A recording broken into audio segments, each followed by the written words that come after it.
Hi, I'm Kass Brumley from the Canon Collective, and I'm here today to talk to you about back button focusing.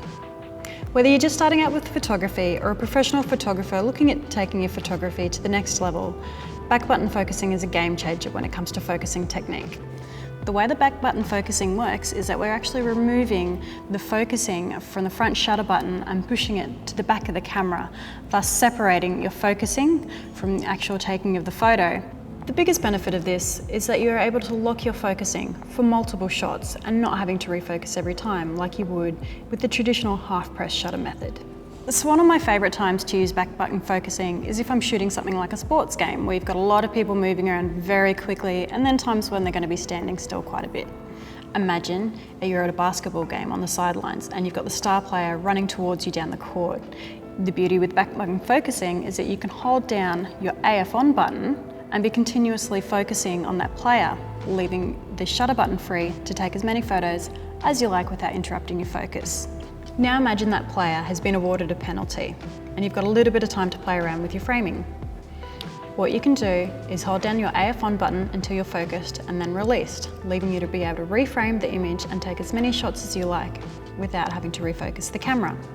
When you want to refocus, all you have to do is simply hold down that AF on button again.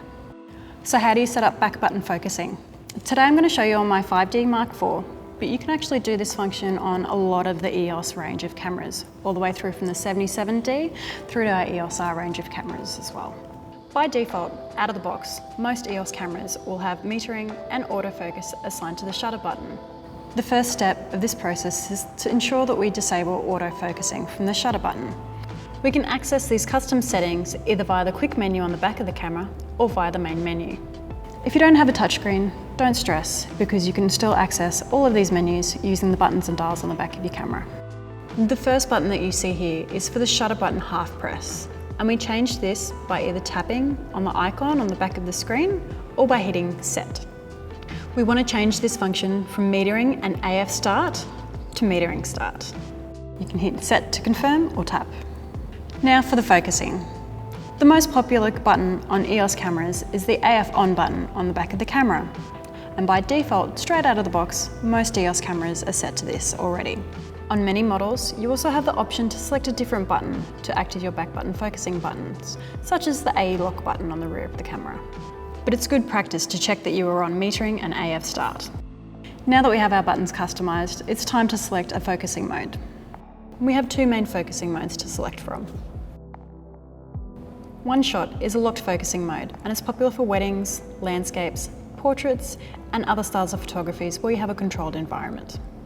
One shot using your AF on button will perform very similar to the half press on your shutter button. When you hold and press down the AF on button, you'll hear a beep, meaning that the camera is focused.